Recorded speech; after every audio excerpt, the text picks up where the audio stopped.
आज शैतव सभ्यता और संस्कृति के बारे में हम जानेंगे। तो सबसे पहले कि शैतव सभ्यता जो है सो भारत में कहाँ-कहाँ विस्तृत हुआ है। तो शैतव सभ्यता की यदि बात किया जाए तो पंजाब, गुजरात, राजस्थान, हरियाणा, पश्चिमी उत्तर प्रदेश, जम्मू कश्मीर, पश्चिमी महाराष्ट्र और यदि पाकिस्तान में कहा जाए तो बलूचिस्तान, पंजाब, सिंध। और यदि कहा जाए कि इसका उत्खननकर्ता कौन है, जैसे कि आपको एग्जाम में पूछता है कि हड़प्पा की खोज किसने किया था, तो हड़प्पा की खोज किसने किया था और कब किया था। तो जैसे हड़प्पा की खोज दयाराम साहनी ने किया था और जो है सो 1921 में किया गया था। इसी तरह आपको क्वेश्चन आता है। तो उसके लिए हड़प्पा का जो है सो आपको दयाराम साहनी,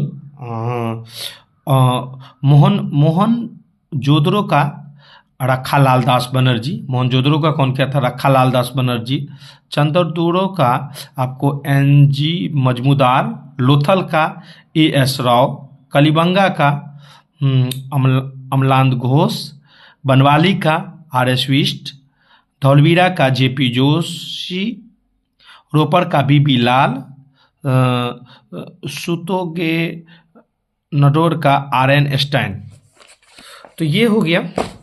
ये तो सबसे पहले आपको स्थान है और उसका खोज किसने किया था। अब है क्या कि हमको कि हम नोट्स बनाए हैं। सबसे पहले कि आपको ये देखना है कि हमें जो है सो कहाँ से क्या साक्ष्य मिला है। कि जैसे सपोज डेट यदि साक्ष्य की बात किया जाए तो हड़प्पा का यदि बात किया जाए तो आपको हड़प्पा जो है सो सबसे पहले हड़प्पा खाए कहाँ, तो ये पाकिस्तान के मोंटमोगरी ज़िले में रावी नदी के बाएं तट पर स्थित है हड़प्पा, ठीक है। और इसका खोज देखिए, इसका खोज 1921 में दयाराम साहनी ने खोज किया था। हड़प्पा से स्वास्तिक चिन्ह प्राप्त हुआ है। हड़प्पा में 6 अन्नागार मिले हैं जो ईंटों से बने 2 पंक्तों में है। प्रत्येक की लंबाई 15.23 मीटर है और चौड़ाई 6.9 मीटर है।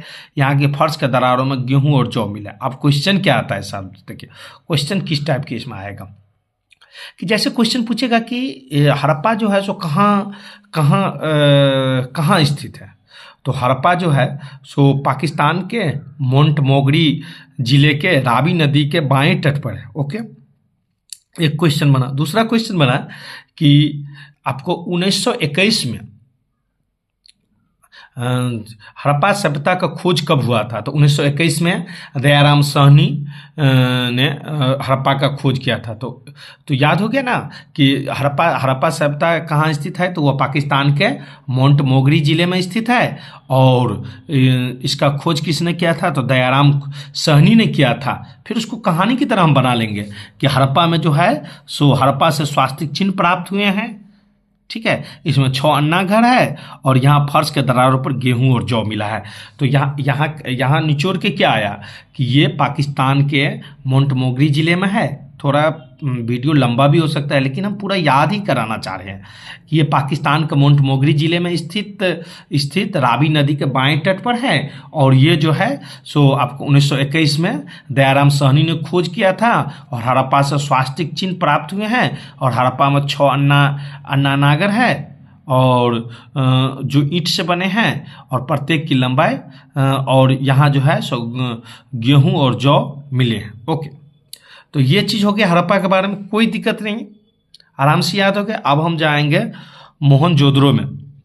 तो मोहनजोदड़ो का है कि सिंधु घाटी में सबसे बड़ा स्थल जो है सो मोहनजोदड़ो था। यहाँ मुहर मिला था जिसमें पुरुष देवता अंकित था। उसके सिर पर 3 सींग थे और वह आपको पद्मानासन मुद्रा में थे। उसके चारों तरफ बैल, हाथी, गेंडा आपको था। और इसे पशुपतिनाथ महादेव कहा जाता है। यहाँ विशाल स्नानागार था जो 11.28 लंबा और 7 चौड़ा था। यहाँ एक सबसे बड़ी इमारत थी और कुबर बैल वाले आकृति में मुहर बना था। यहाँ सीप के पैमाने पर कांसे के नेति सूती वस्त्र आदि। अब देखिए यहाँ क्वेश्चन क्या बनता है, क्वेश्चन कैसे बनेगा कि सिंधु घाटी की सबसे बड़ा स्थल कौन सा है, तो मोहनजोदड़ो है। ओके, यहाँ जो है सो पशुपति मोहनजोदड़ो से आपको जो साक्ष्य मिला है पशुपतिनाथ महादेव का मिला है, क्योंकि यहाँ जो है सो वह पद्मानासन मुद्रा में थे, उसके चारों तरफ आपको हाथी, बाघ, गेंडा था और उसके 3 सिंह थे, तो वह पशुपतिनाथ महादेव था।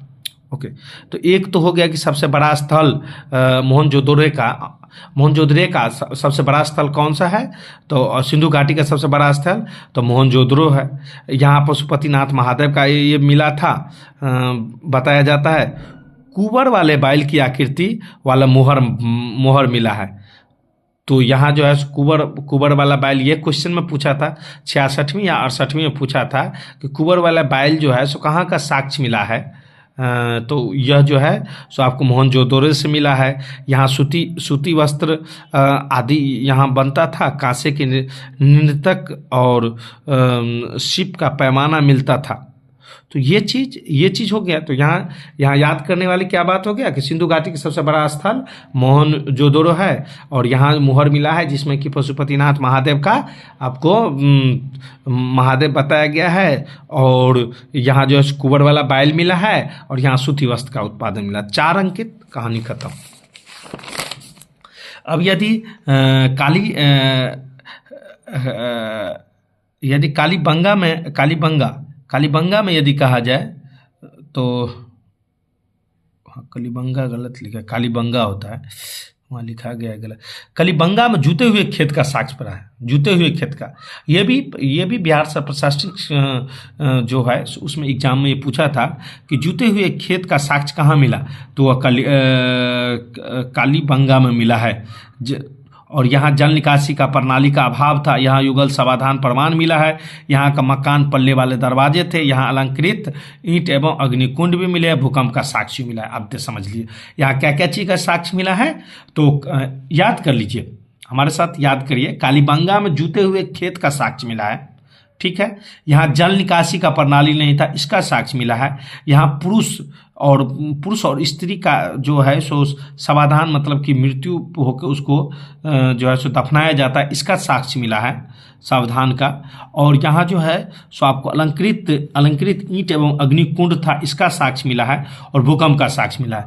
तो हो गया ना, कालीबंगा में जूते हुए खेत का साक्ष्य मिला, इसके बाद भूकंप का साक्ष्य मिला, अलंकृत छोटा चीज में याद करेंगे उसको, अलंकृत ईंट और अग्निकुंड का साक्ष्य मिला, यहाँ युगल सावधान का साथ मिला, और यहाँ जो है सो जल निकासी का प्रणाली नहीं है।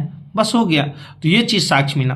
अब यदि हम लोथल में चलते हैं तो लोथल में क्या है कि यह लघु हड़प्पा या लघु मोहनजोदड़ो भी कहा जाता है इसे। ओके, कोई दिक्कत नहीं है। यह हड़प्पा कालीन बंदरगाह नगर था। ये जो है लोथल उस टाइम में हड़प्पा कालीन का बंदरगाह नगर था। यहाँ चावल उपजाने का अवशेष मिला है और बाजरा का भी अवशेष मिला है। यहाँ फारस मुद्रा और फारस की मोहर मिला है। यहाँ अन्न पीसने की चक्की मिला है। लोथल में एक चित्रित मृदभांड। तो हो गया, यहाँ क्या क्या चीज़ का साक्ष्य मिला है। तो यहाँ जो है सो सबसे पहली बात है हड़प्पा कालीन लोथल जो है सो बंदरगाह था। ओके, यहाँ जो है सो आपको चावल उपजाने का अवशेष मिला है और बाजरा भी मिला है। लोथल में जो साक्ष्य मिला है वह आपको यहाँ बंदरगाह था और चावल उपजाने का साक्ष्य मिला है, बाजरा भी मिला है। और यहाँ जो अन्न पीसने के लिए चक्की जो है सो पत्थर का बनाया जाता था, तो वो मिला है। लोथल में एक चित्रित मृदभांड मिला है और फारस की मुद्रा मिला है और फारस की मोहर मिला है। ओके, ये हो गया क्लियर। अब हम चलते हैं चांदूदोरो में। चांदूदोरो सदैव और संस्कृति के बाद झुक्कर या झांगर संस्कृति में विकसित हुआ। यहाँ मन के बनाने का कारखाना होता था और लिपस्टिक एक ईंट पर लिपस्टिक बनाने का कारखाना था। यहाँ मन के मतलब यहाँ जो है सो गुड़िया बनाने का कारखाना था, मनके बनाने का कारखाना था। इसके बाद जो है सो एक ईंट पर बिल्ली को पीछा करते हुए कुत्ते के पैर का निशान भी है। तो ये चीज़ है। तो यहाँ जो है सो क्या है, चांदूदोरो में क्या है, तो यहाँ जो है सो मनके बनाने के कारखाना था, लिपस्टिक का कारखाना था, और एक ईंट पर बिल्ली को पीछा करते हुए कुत्ते के पैर मिले हैं, इसका भी है, इसका भी साक्ष्य मिला है। और गुड़िया बनाने का कारखाना था, इसका भी साक्ष्य मिला है। और चांदूदोरो में बिर्काकार ईंट था, और कांच की बैलगाड़ी, इक्का गाड़ी का आपको अवशेष भी मिला है, और अलंकृत हाथी भी का भी साक्ष्य मिला है। तो यहाँ क्या मिल गया, आप लोग एक बार हमारे साथ पढ़ लिए कि यहाँ मनके बनाने का कारखाना था चांदूदोरो में, और लिपस्टिक बनाने के कारखाना का साक्ष्य मिला है, और ईंट पर बिल्ली को पीछा करते हुए कुत्ते के पैर का निशान मिला है, और यहाँ गुड़िया का कारखाना मिला है। ओके, फिर क्या, चांदूदोरो का बिर्काकार ईंट और कांच की बैलगाड़ी, बिर्काकार ईंट, कांच की बैलगाड़ी, और आपको इक्काकारी की अवशेष भी प्राप्त मिला है, अलंकृत हाथी भी मिला है। अब चलते हैं हम रंगपुर में क्या है, तो यह गुजरात के मादर नदी के तट पर, रंगपुर कहाँ था, तो वह जो है सो आपको मादर नदी के तट पर अवस्थित है। यहाँ धान की भूसी का साक्ष्य मिला। रंगपुर में क्या मिला है, तो धान की भूसी का साक्ष्य मिला है। रंगपुर में क्या मिला है, तो धान की भूसी का। अब धौलवीरा में देख लेते हैं, तो धौलवीरा में गुजरात के कच्छ के रण के कादिर द्वीप में स्थित, धौलवीरा कहाँ स्थित है, गुजरात कच्छ के रण के कादिर द्वीप में स्थित है। गुजरात कच्छ के कादिर द्वीप, धौला का अर्थ होता है सफेद, और वीरा का अर्थ होता है कुआं। वाह। राखी गड्डी में 5 पुरातत्व टीले मिला है। यह भारत सभ्यता का सबसे बड़ा स्थल है, जो ढंगर नदी के किनारे स्थित है, और 1963 में सूरजभान ने किया था। ओके, अब देखिए, अब यहाँ देखिए सूरकोटटा का जो साक्ष्य मिला है। सूरकोटटा में क्या साक्ष्य मिला है, यह जो है सो कब्रिस्तान से कलश का समाधान मिला है, और घोड़े की हड्डियाँ मिला है। सूरकोटेटा से जो क्या साक्ष्य मिला है, तो वह कब्रिस्तान से कलश सावधान और घोड़े की हड्डियाँ मिला। सूरकोटेटा से क्या मिला है, कब्रिस्तान से आपको कलश सावधान और घोड़े की हड्डियाँ मिला है। और ये स्थित कहाँ है, तो ये गुजरात में स्थित है सूरकोटेटा। और इससे साक्ष्य क्या मिला है, तो कब्रिस्तान का सब सावधान और घोड़े की हड्डियाँ मिला है। अब देखिए दैमाबाद के से क्या मिला है, तो दैमाबाद से आपको मिला है, ये सैदब सभ्यता के दक्षिण में है, दक्षिण स्थल यह सैदब सभ्यता के। तो रथ चलाते हुए मनुष्य मिला है, रथ चलाते हुए मनुष्य मिला है, और सांड गैंडा की आकृति मिला है। दैमाबाद से जो साक्ष्य मिला है, सैदब लिपि की एक मोहर मिला है, मृदभान तस्तरी और प्याला मिला है। रथ चलाते मनुष्य, सांड और गैंडा और लिपि और मोहर, मृदभान तस्तरी और प्याले आपको दैमाबाद से मिला है। और यह है कहाँ, तो अहमदनगर महाराष्ट्र से है, और जो कि गोदावरी नदी के तट पर स्थित है। ये बहुत ही अच्छा क्वेश्चन इससे निकलता है। और ये कहा जाए तो प्राचीन इतिहास को यदि कहा जाए तो ये सब एक मेन क्वेश्चन रहता है। जैसे पूछ देगा क्वेश्चन में कि रथ चलाते हुए मनुष्य आपको किस सभ्यता का साक्ष्य मिला है, तो तुरंत बना देंगे दैमाबाद से मिला है। और जो है सो जैसे मृदभान तस्तरी प्याले आदि कहाँ से मिला है, तो वह जो है सो दैमाबाद से मिला है। इसी तरह बनावली का जो साक्ष्य मिला है वह जो है सो लाजवर तथा कोर्नेलिया के मनके से मिला है। और यहाँ जो है सो हल की आकृति का खिलौना था, तांबे की ब्रानान था, मुहरे एवं बटखरे था। यह फतेहाबाद के हरियाणा में स्थित है। तो बनावली से आपको हल की आकृति का खिलौना मिला, तांबे का ब्रानगर मिला, और मुहरे और बुटखरे मिला। और आपको यहाँ फतेहाबाद जिला में हरियाणा स्थित है। यदि रोपर का बात किया जाए तो रोपर में आपको सेलखरी का मोहर बना, चट के बटखरे मिला। ओके, रोपर के में जो साक्ष्य मिला है सेलखरी की मोहर, ठीक है, चट के बटखरे, तांबे का ब्रानाग तथा कुल्हाड़ी इसमें भी मिला है। मनुष्य के साथ पालतू कुत्ते को दफनाया गया, यह इसमें मिला है। और मृदभांड यह भी साक्ष्य यहाँ मिला। यह सतलज नदी के बाएं नदी के तट पर है। अब ये तो हो गया कि साक्ष्य हम ये कह रहे हैं कि इसमें आपको कहीं से कोई चीज़ छूटेगा नहीं। जैसे कि है ना कि हम ये सोच रहे हैं कि हमारे पास यदि हम बीपीएससी को ही देख लें या कोई भी एग्ज़ाम देख लें तो कहीं से कोई क्वेश्चन हमें छूटे नहीं। हम इसके लिए इसका तैयारी करवा रहे हैं एक एक चैप्टर बाय चैप्टर करके, कि कोई क्वेश्चन ऐसे आता है ना कि ये छूट गया वो छूट गया, तो ऐसा छूटना ही नहीं चाहिए। जैसे हड़प्पा सभ्यता का आपको हड़प्पा सभ्यता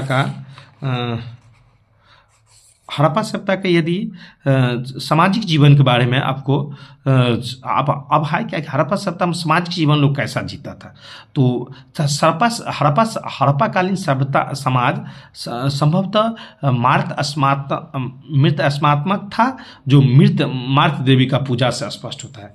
तो हड़प्पा सभ्यता के यदि सामाजिक जीवन की बात किया जाए तो हड़प्पाकालीन समाज जो है सो आपको मृत अस्मात्मक था, और यह जो है यहाँ मार्त देवी का पूजा होता था। यहाँ का लोग जो है सो मार्त देवी का पूजा होता था। यहाँ के लोग शाकाहारी और मांसाहारी एवं शांति प्रिय था। पुरुष एवं महिला दोनों आभूषण पहनते थे और मनोरंजन में पासे खेल, पशुओं की लड़ाई आदि नृत्य करते थे। तो अब हड़प्पा सभ्यता के यदि सामाजिक जीवन के बारे में यदि कहा जाए तो हड़प्पा सभ्यता के सामाजिक जीवन में क्या हो गया, वह जो है सो मार्त सत्तात्मक था, जो कि मार्त देवी का पूजा करता था। और वह जो है आराम से याद हो जाएगा, मार्त देवी का पूजा करता था, वो शाकाहारी मांसाहारी था और वो शांति प्रिय था। और वो जो है सो पुरुष एवं महिला दोनों आभूषण पहनते थे और मनोरंजन के लिए पशुओं की लड़ाई, पासे आदि साधन था। ओके, हड़प्पाकालीन सामाजिक जीवन हो गया। अब यदि आर्थिक जीवन की बात किया जाए हड़प्पाकालीन में, तो यहाँ जो है सो पक्की मिट्टी का यहाँ पक्की मिट्टी स्त्री मूर्तिकार प्रचुर मात्रा में मिली है हड़प्पाकालीन में, पक्की मिट्टी। और मोहनजोदड़ो से प्राप्त पशुपति शिव मोहर विशेष रूप से प्रसिद्ध है। और पशुओं को कुबड़ वाले बैल पक्षियों का फाख्ता से पूजा होती है।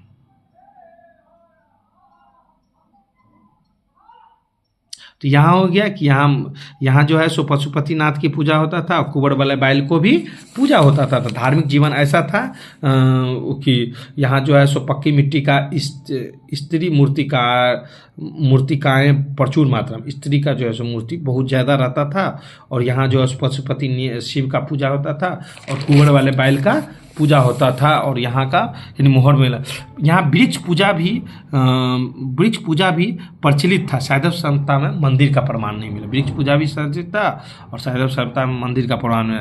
यदि समाधान की बात कहा जाए तो आमतौर में मृतकों को गर्तों में दफनाया जाता था, और कहीं समाधि तो कहीं राख, मतलब कहीं समाधि दिया जाता था तो कहीं उसको लकड़ी से जलाया जाता था।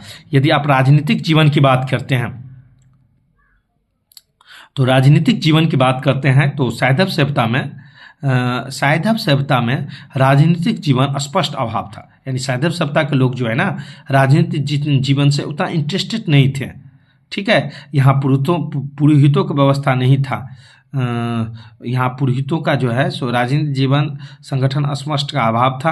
यानी राजनीतिक जीवन में उतना नहीं था, अपना काम में लिप्त था। यहाँ पुरोहितों की व्यवस्था नहीं था, क्योंकि यहाँ तो मंदिर था ही नहीं, तो पुरोहित कहाँ से रहेगा। सिंधु सभ्यता में अस्त्र का भी अभाव था। सिंधु सभ्यता में हड़प्पा का ध्यान विजय की तरफ कम था जितना वाणिज्य की ओर था। और यानी हड़प्पा के लोग जो है ना वाणिज्य के ओर जो है ज़्यादा ध्यान देता था और विजय की ओर कम ध्यान देता था। इसी कारण जो है सो हड़प्पा शासन की जो सभ्यता था वो वणिक वर्गों के हाथ में था। यानी उसके जो थे, यानी उस टाइम में चाहे राजा होते हो गए या जो है, तो उस टाइम में वणिक वर्गों के जो है सो साथ में थे। तो राजनीतिक जीवन के बारे में ये हो गया कि राजनीतिक जीवन जो है सो स्पष्ट रूप से नहीं था। और वो जो है सो वहाँ पुरोहित का भी व्यवस्था नहीं था, क्योंकि वहाँ मंदिर ही नहीं था। और यहाँ अस्त्र का भी अभाव था। और यहाँ जो है ना सो विजय की तरफ कम ध्यान देकर वाणिज्य की तरफ ज़्यादा देता था। यदि आर्थिक जीवन के बारे में बात किया जाए तो सिंधी घाटी का मुख्य व्यवसाय पशुपालन एवं कृषि उद्योग था। आर्थिक जीवन की यदि बात किया जाए तो सिंधु घाटी का मुख्य व्यवसाय क्या था?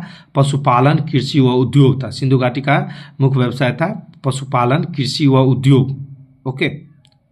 कृषि सिंधु घाटी हल से अभिज्ञ थे, वह लकड़ी के कुदाल से भी खेती करते थे। हल से अभिज्ञ थे और लकड़ी के कुदाल से खेती करते थे, क्योंकि कालीबंगा में आपको जुते हुए खेत मिला है, तो आपको जुते हुए खेत का भी साक्ष्य मिला है। और यहाँ का मुख्य व्यवसाय क्या था? आर्थिक जीवन यदि हड़प्पा सभ्यता कहा जाए तो यहाँ का मुख्य व्यवसाय पशुपालन एवं कृषि था। सैंधववासी जो है 9 फसलों का उत्पादन करता था, 9 फसलों का उत्पादन करता था। और उसमें जो मेन जो था वह गेहूं और जौ के रूप में था। तो यहाँ यदि आर्थिक जीवन की बात किया जाए तो यहाँ का व्यवसाय जो है सो आपको पशुपालन और कृषि था, उद्योग था, जो कि आपको लकड़ी के कुदाल से खेती करता था, कुदाल से खेती करता था। और कालीबंगा में जुते हुए खेत मिला है, और जुते हुए खेत मिला है, और जो है सो 9 फसलों का उत्पादन करता था, जिसमें आपको कहा जाना चाहिए तो गेहूं और जौ जो है सो प्रमुख है। कपास की खेती सिंधु घाटी का सिंधु सभ्यता के लोग करते थे। कपास की खेती जो है सो आपको सिंधु घाटी की सभ्यता का बहुत ही अच्छे ढंग से करते थे। बनवाली में आपको बढ़िया किस्म के जौ का साक्ष्य भी मिला है। यदि व्यापार की बात किया जाए, यदि यहाँ के व्यापार की बात किया जाए तो वस्त्र उद्योग सैंधववासियों का प्रमुख उद्योग था, वस्त्र उद्योग। ओके। सैंधववासियों का वस्त्र उद्योग आपको प्रमुख उद्योग था, जिसका साक्ष्य आपको मोहनजोदड़ो से मिला है। मोहनजोदड़ो से आपको मिला है कि यहाँ वस्त्र उद्योग आपको वस्त्र उद्योग जो है सैंधववासियों का प्रमुख उद्योग था, जिसका कि आपको साक्ष्य जिसका प्रमुख केंद्र मोहनजोदड़ो से मिला है। मोहनजोदड़ो और लोथल में गुड़िया व मानका का साक्ष्य मिला है। चांदोदोरो और लोथल से जो है गुड़िया व मानका का आपको साक्ष्य मिला है। व्यापार में वस्तु विनिमय प्रणाली पर आधारित व्यापार क्या था? तो व्यापार जो है सो आपको वस्तु विनिमय प्रणाली पर आधारित था। सिंधुवासी का विदेशी व्यापार इराक, ईरान और बरहीन मिस्र से होता था। तो आपको यदि व्यापार के बारे में कहा जाए तो आपको ये पढ़िए, सुनिए, केवल सुनिए, उसी में याद हो जाएगा। एक एक करके मैं बता रहा हूँ। उसका धार्मिक जीवन कैसा था, आर्थिक जीवन कैसा था, सामाजिक जीवन कैसा था, व्यापार कैसा था, मोहर कैसा था, उस टाइम मैं सभी के बारे में बता रहा हूँ। तो यदि व्यापार के बारे में बता जाए, ध्यानमग्न करके सुनिए कि उस टाइम में जो है ना वस्त्र का उद्योग जो है सैंधववासियों के लिए सबसे प्रमुख केंद्र था। ठीक है। और चांदोदोरो और लोथल में जो है गुड़िया व मनका का बनाने का साक्ष्य मिला है। और व्यापार जो था वस्तु विनिमय प्रणाली पर आधारित, व्यापार जो था वो वस्तु विनिमय प्रणाली पर आधारित था। अब जो है वह व्यापार कहाँ करता था? तो वह व्यापार करता था इराक, ईरान और बरहीन मिस्र में करता था। अब यदि मोहर की बात किया जाए तो सैंधव सभ्यता की मुद्रा अधिकांश निर्माण सिलखड़ी से होता था। मोहर जो था वह सैंधव सभ्यता का जो था वो आपको अधिकांश मुद्रा का अधिकांश निर्माण सिलखड़ी से होता था। बाटो का चट नामक पत्थर और दशमलवी प्रणाली का प्रयोग होता था। बाटो चट नामक पत्थर से दशमलव प्रणाली का भी प्रयोग होता। अब तक वह 200 मोहर प्राप्त हो चुके थे।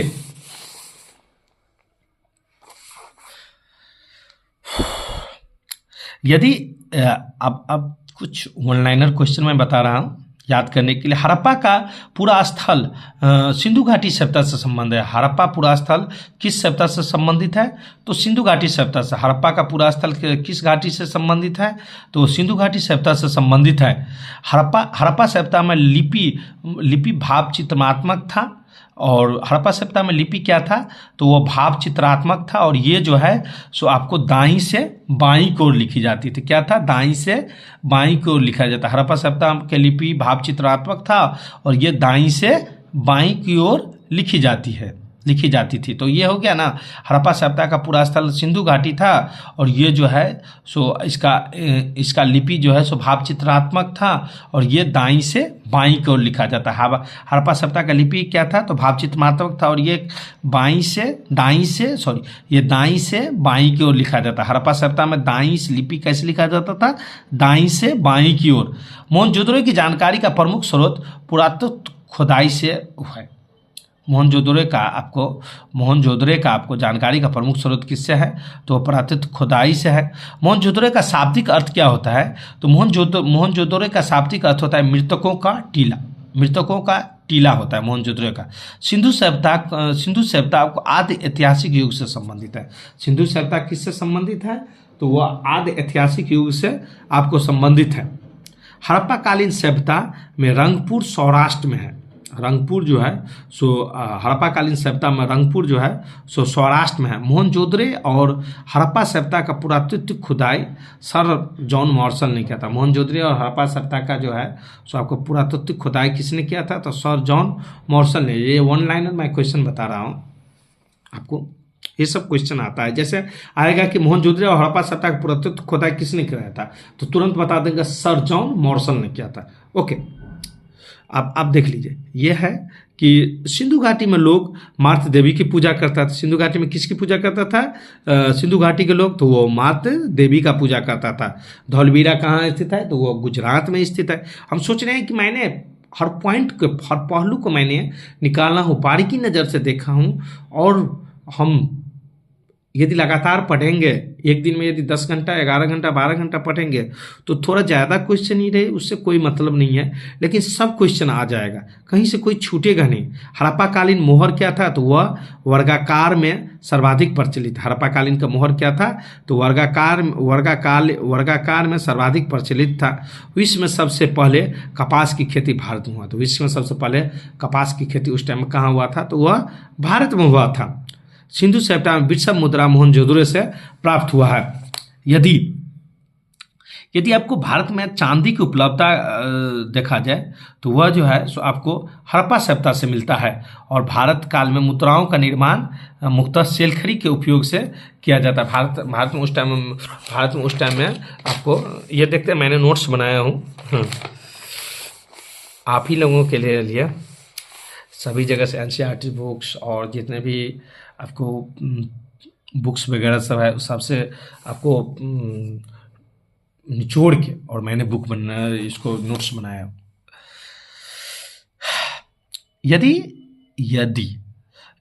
यदि सिंधु सभ्यता की तिथि यदि बताया जाए तो वो 2400 से 1700 ईसा पूर्व माना जाता है। यदि सिंधु सभ्यता का यदि तिथि बताया जाए तो वो 2400 से 1700 ईसा पूर्व मनाया जाता है। इसका विस्तार त्रिभुजाकार है। पूर्वी पुरास्थल हिंडन नदी के किनारे आलमगिरीपुर में है। ओके, पश्चिमी पुरास्थल आपको द्वारक नदी के किनारे सुतगोटर में है। सिंधु सभ्यता का बड़ा स्थल मोहनजोदड़ो है। सिंधु सभ्यता का बड़ा स्थल क्या है, तो मोहनजोदड़ो है। सिंधु का बड़ा स्थल राखी गड्ढी बड़ा स्थल मोहनजोदड़ो और राखी गड्ढी जो है सो हरियाणा में है। और इसका खोज जो है, राखी गड्ढी का खोज किसने कराया था, तो राखी गड्ढी का खोज 1963 में सूरजभान ने किया था। यहाँ एक बहुत अच्छा क्वेश्चन बन रहा है कि राखी गड्ढी का खोज किसने कराया था, तो वह हरियाणा के आपको हिसार जिला में स्थित है, और इसका खोज 1963 में सूरजभान ने कराया था। अब यहाँ लोथल एवं सुतकोतबा सिंधु सभ्यता का बंदरगाह था। लोथल और सुतकोतबा क्या था, तो सिंधु सभ्यता का बंदरगाह था। सिंधु सभ्यता का बंदरगाह कौन था, तो वह लोथल और आपको सुतकोतबा था। अग्निकुंड लोथल एवं कालीबंगन से मिले हैं। अग्निकुंड जो है सो लोथल एवं कालीबंगन से मिले हैं। तौल की इकाई 16 के अनुपात में था। तौल के इकाई उस टाइम में लगभग 16 का अनुपात में था। सतुकोडा कालीबंगन एवं लोथल में सैधवकालीन घोड़े का अस्थि पर्जन मिला है। तो सुतकोतदा कालीबंगन एवं लोथल में सैधवकालीन घोड़े का जो है सो आपको अस्थि पंजर मिला है। ये आपको आप इससे लिख भी सकते हैं, क्योंकि मैं बहुत ही धीरे रखा हूँ और धीरे धीरे बताता हूँ, इससे आप लिख भी सकते हैं। यदि सैदव सप्ताह की मिठास वाली, उस टाइम में यदि सैदव सप्ताह मिठास का जो प्रयोग करता था, तो वो जो है सो शहद, मधुमक्खी से जो शहद निकलता है, तो उस टाइम में जो है ना वो शहद का जो है सो प्रयोग मिठास के लिए जो है, उस टाइम में तो चीनी नहीं बनता था, तो वह जो है मिठास का जो प्रयोग करता था वह शहद खा के करता था। और सिंधु सप्ताह के यदि प्रमुख फसल के माना जाए, तो उस टाइम में जो प्रमुख फसल होते थे वो आपको गेहूं और जौ होते थे। वो प्रमुख फसल क्या होते थे, तो गेहूं और जौ होते थे। सिंधु सप्ताह के लोग आपको नहरों घरों में विन्यास जो करता था वह ग्रिड पद्धति के अपनाई थी। सिंधु सप्ताह के लोग जो है सो नगरों एवं घरों का जो विन्यास करता था वह ग्रिड पद्धति से करता था। मिट्टी के बने हल जो है सो वनमाली में मिला है। ओके, मिट्टी के बने हल जो है सो कहाँ मिला है, तो वनमाली में मिला है।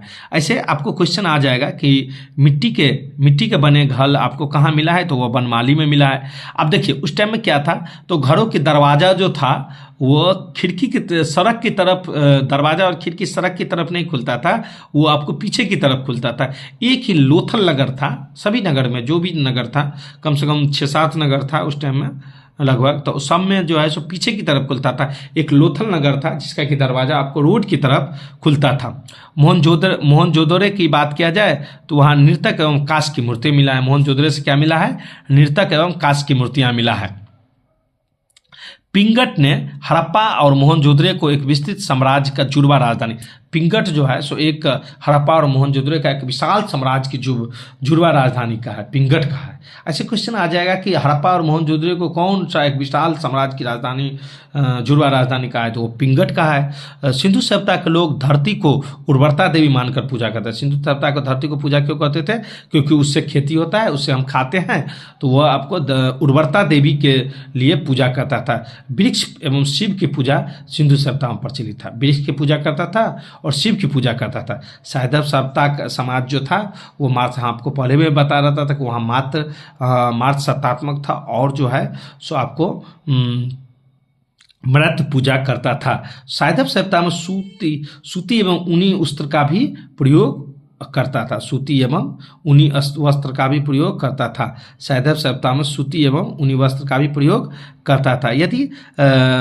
सिंधु सभ्यता के लोग सिंधु सभ्यता के लोग काले रंग के डिजाइन किए हुए लाल मिट्टी बनाता था। सिंधु सभ्यता के लोग जो है सो आपको तलवार वगैरह सब नहीं करता था, लेकिन उस टाइम में जो है सो आपको कहा जाना चाहिए तो आपको पर्दा प्रथा और वेश्यावृत्ति प्रचलित था। सैदव सभ्यता में जो है सो पर्दा प्रथा और वेश्यावृत्ति प्रचलित था। उस टाइम में आपको विनाश की जो कारण था वो बाढ़ भी था। बाढ़ के कारण बहुत आदमी दह गए थे, तो ये बहुत बड़ा कारण था। यदि आग की पकी हुई मिट्टी कहाँ से मिला है, तो टेरटोका से मिला है। सबों को जलाने और गाड़ने की दोनों प्रचलित था।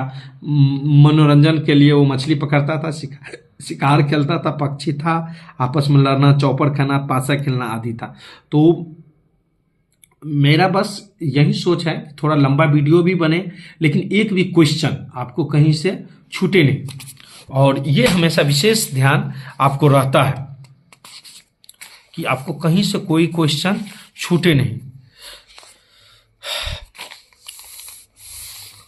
इसी कारण जो है तो हम हमेशा ध्यान रखते हैं कि आपको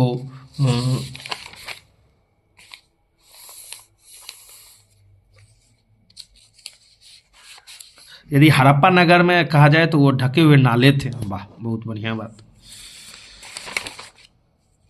चलिए ठीक है,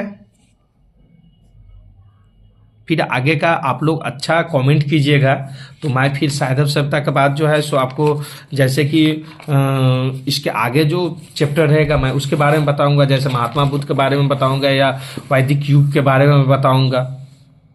धन्यवाद।